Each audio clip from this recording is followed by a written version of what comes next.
This is Chapter 18, Maternal Physiologic Changes. Maternal physiologic changes. Postpartum period is an interval between birth and the return of reproductive organs to their non-pregnant state. It is referred to as perineum or the fourth stage of pregnancy. Traditionally, it lasts 6 weeks, although this varies among women. Uterus.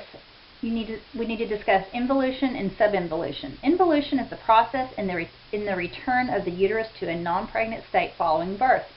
Progresses rapidly. The fundus descends 1 to 2 centimeters every 24 hours.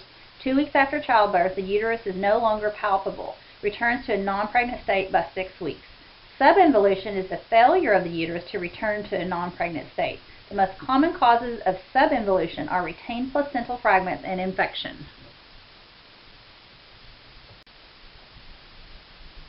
Assessment of involution of the uterus after childbirth. Size and position of the uterus at different dates post-birth. It is vital that the uterus remain firm and well contracted. Pitocin is administered IV immediately after expulsion of the placenta. You can read more about this in your textbook, page 484. Contractions. Postpartum hemostasis is achieved by compression of intramyometrial blood vessels as uterine muscles contract. Hormone oxytocin is released from the pituitary gland. This strengthens and coordinates uterine contractions. Afterpains. Periodic relaxation and vigorous contractions called afterpains resolve in 3 to 7 days. The placental site. Immediately after, placental membranes are expelled. Vascular constriction and thrombosis reduce the placental site to an irregular, nodular, and elevated area. Lochia. Initially, bright red lochia rubra may contain small clots. For the first 2 hours after birth, the amount of uterine discharge should be about that of a heavy menstrual period. Lochial flow should then decrease. It becomes brown to pink. Lochial serosa, old blood, serum, and leukocytes and tissue are involved. The average days for lochial serosa is 22 to 27 days. Lochia alba, about 10 days after childbirth. The drainage is white or yellowish. This could continue for 2 to 6 weeks. This is a picture depicting the cervix. Immediately after birth, it's soft. During the next 12 to 18 hours, the cervix shortens, becomes firm, and regains its pre-pregnant form. The external os regains its pre-pregnancy appearance. The cervical os dilates to 10 centimeters during labor and closes gradually.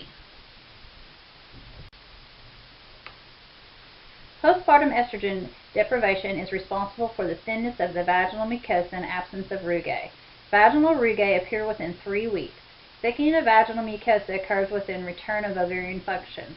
Dryness and coital discomfort, dyspareunia, may persist until return of ovarian function. Episiotomies heal within 2 to 3 weeks, may take up to 6 weeks to heal completely. Hemorrhoids and anal varicosities are common and decrease within 6 weeks of childbirth. Pelvic and muscular support. Supportive tissue of the pelvic floor can be torn or stretched during childbirth. Later in life, some women experience pelvic relaxation, the lengthening and weakening of the fascial supports of the pelvic structures. Sometimes this requires up to 6 months to regain tone after pregnancy. Kegel exercise are encouraged to heal. When standing during the first days after birth, the woman's abdomen protrudes and may still have a pregnant appearance. During the first 2 weeks, the abdominal wall remains relaxed. Return to pre-pregnancy state takes approximately 6 weeks. Depending on the previous tone, proper exercise, and the amount of adipose tissue. Sometimes with or without overdistension due to a large fetus, the abdominal wall muscles may separate, a condition called diastasis recti abdominis.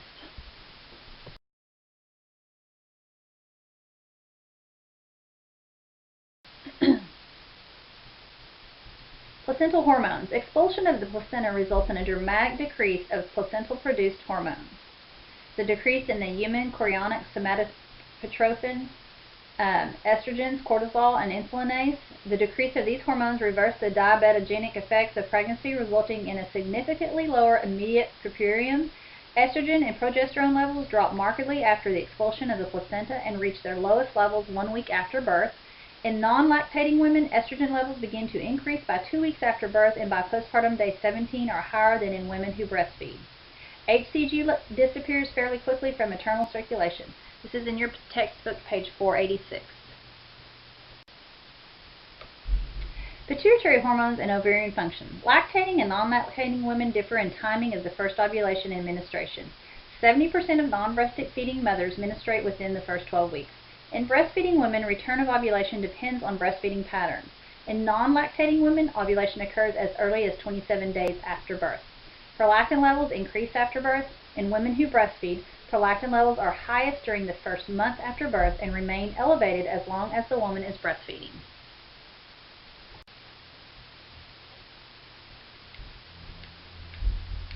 Postpartum diureses. Within 12 hours, women begin to diurese. Profuse diaphoresis often occurs at night for the first 2 to 3 days. Ketornuria may occur in women with an uncomplicated birth or after prolonged labor and dehydration. Fluid and weight loss accounts for approximately 2.25 kilograms post-birth due to an increased urinary output and perspiration. Excessive bleeding can occur because of displacement of the uterus if the bladder is full. Due to the trauma from birth and the anesthesia, the pelvic soreness, the woman may experience decreased voiding and bladder distension post-birth. Also, overdistension makes it more susceptible for infection. See your textbook, page 486. Appetite.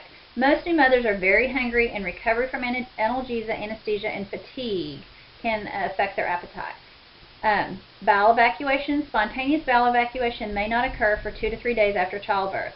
The delay in bowel evacuation is explained by decreased muscle tone in the intestine during labor and the immediate postpartum period, and pre-labor diarrhea, lack of food, or dehydration. Mom may also have 3rd and 4th degree anal sphincter lacerations. This can also cause a problem. This information is in your textbook, page 487. Breastfeeding mothers. Before lactation, a yellowish fluid, colostrum, can be expressed from the nipples. Breasts become fuller and heavier. Estimate when milk comes in is about 72 to 96 hours after birth. Non-breastfeeding mothers, engorgement resolves spontaneously and discomfort decreases within 24 to 36 hours. Cardiovascular system.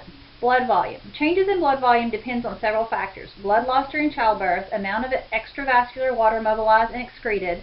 Pregnancy-induced hypervolemia allow most women to tolerate blood loss during childbirth. Remember, pregnancy-induced hypervolemia, increased blood volume, 40 to 50% pre-pregnancy levels.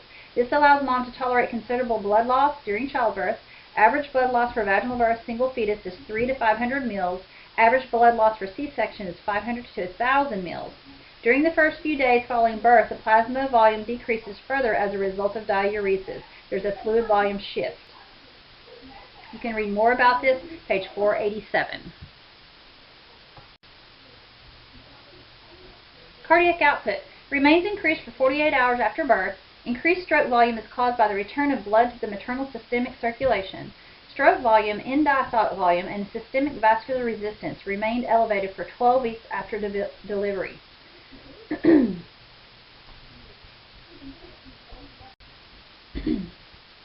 Cardiac output. After the uterus is emptied, the diaphragm descends, the normal cardiac axis is restored, and the point of maximal impulse is restored.